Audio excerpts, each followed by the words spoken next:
thought it was a really neat day having all the elementary kids in the gym. I hope they had a good time. I hope it's a situation that they want to come back and watch Cowgirls, and hopefully this can be a positive that will help our attendance just to generate some new fans. But I thought it was a really neat idea. I think the young kids that came in had a great time today, and hopefully that'll generate some more interest in Cowgirl basketball. As far as the game, not very happy the way we've played in exhibition games. In this game, I want to hold our team to a higher standard than we've ever held them before. We're making too many mistakes right now. It stems from not checking out on free throws, not executing sets, not making adjustments to the officiating. We have a long way to go. That's where we're at right now. The positive is I don't think you want to be playing your best basketball of the year right now. You want to find some things that you can work on and go from there. We were forced to go some zone because of foul issues in the first half, and we didn't find shooters, and we didn't find shooters in the second half. There's going to be times with the way the game's being called now that you're going to have to change defenses, and when you do that, you have to have the ability to know where a shooter is, and we didn't do a very good job of that today.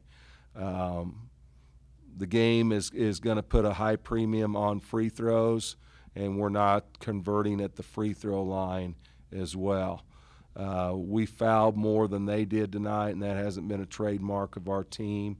But we've got a long way to go. There's a lot of room for improvement, and we just got to make sure that coaches and players hold themselves to a higher standard. We'll preface this by saying, other than the 4 fouls that were picked up in pretty rapid succession, how did Brittany do today? Brittany's a player. There's no doubt about that. She laid off a week and a half and came back yesterday and was just scoring at will on things. So, with her, it's kind of like riding a bike. Once you figure it out, you know how to do it. But the one negative on her tonight is great players don't take themselves out of the game. And we were trying to get someone in for her, and she picked up her 4th foul. There's got to be a time that you let somebody go. But a lot of things that we do set up intermediate jump shots, and she's a very good jump shooter, and her intermediate game is very solid, and was very pleased with her offensively, and the way she's shooting now, we just may need to create more shots for her. As a team, you guys shot pretty well in the first half, 61%. What was the difference between the first half and the second half? Oh, just some patience and taking good shots, making the defense defend for longer than 5 to 7 seconds. We get too impatient, and if we can get that shot 5 seconds into the shot clock, we can get the same one or a better one 10 seconds into the shot clock, and don't have the opportunity to really go to the free throw line. If you look, I don't know how many free throws did we shoot in the 20? I guess that's not a bad number, but it just seemed like our shot selection wasn't as good, and it was due to being impatient. How'd you go about the defense on the perimeter? They hit 9 threes. Some of them were contested, some of them not. That's what I was trying to say in a nice way, that we didn't have an awareness of where shooters were. You could see after 25 made her first shot that she's a shooter, and then when 32 came in the game, there was no doubt of why she was in the game. She was kind of a zone buster, and when you are forced to go and play some zone, you better have an awareness of where shooters are. They're not going to stay on the same spot every time, and we didn't cover well on the perimeter, to answer your question. What did you say to the girls during that first was 6-5, you were leading, and seems like play was real timid. And after that, you came out and really got things going, it seemed. Well, we're still trying to feel our way out on, and I'm sure a lot of other teams around the country are as well, as what you can do defensively. And it's to the point now that we are almost playing timid. That was a very good word. That's not what we're about. We're about still putting pressure on the basketball, but now you got to do it without fouling. So our answer has been back off, play a little softer, and that's not what gets us going. So we just told them to have a little more energy, get some pressure back on the ball, look for some steals, and push the ball in transition more. And we probably did a little better after the first media timeout. How would you assess how all the newcomers did in their first game that counted? Well, you know, Caitlin Lecker, a lot of her game is based on hustle, and she got about 3 or 4 hustle fouls that sometimes you're a step late, and I can't be critical with the effort that she gives. Brittany Atkins needs to make shots for us, and as does Lakota Beatty. That's Lakota's strength. She hit a couple threes, but I think she's got that capability. I know she's got that capability of putting a streak of threes together. You know, it wasn't bad. They'll continue to get better, and they're just kind of trying to feel their way out of the confusion right now. And to kind of go off of that, how's Roe? I don't know.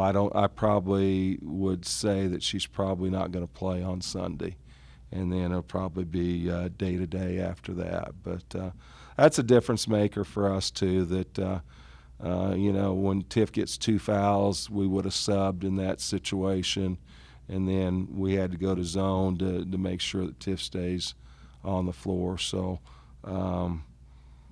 you know, it'd be nice to get our group collectively together all at once. But we got a lot of work to do.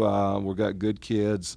They know, and they're not pleased the way they're playing right now. But this isn't the time of the year that you need to necessarily have your A+ game either.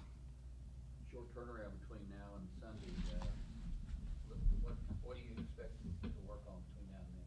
Well, we're gonna work on some things on the defensive end. We're gonna work on executing some sets on the offensive end and making sure everybody knows where they're going and have a sense of timing on what we're gonna do.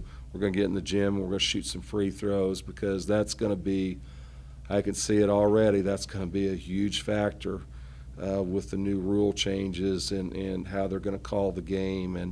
And I have no complaints. We've just got to adjust to it.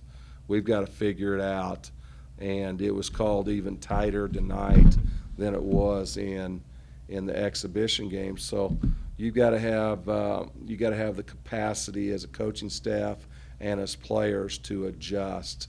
And the teams that can do that this year will be the teams that win some basketball games. So is it safe to say it's still kind of a work in progress and getting used to those new rules, not only for you as a coach and the players, but as officials as well? I think there's no question, because some of these kids have gone through it being a certain way for 3 years, and now it's probably harder on the veterans really than it is the newcomers, because that's kind of how a high school game is called sometimes. So it's probably more difficult on the veterans to adjust to it. And again, I'm not criticizing anything. I have no complaints. It's our job to make the adjustment. Anything else, Coach? I just have one more. What do you have to say about the rebounding? You said a couple of days ago that rebounding was a key to your team's success. Y'all out-rebounded Lamar 43-33. You know, we're not particularly pleased that we gave up 13 offensive boards. We had 27 offensive boards last game, 18 this game. 18's a nice number there, but we can't give up 13 offensive boards and turn around and have to guard that many possessions again. So a plus on getting offensive boards, and negative on giving up too many.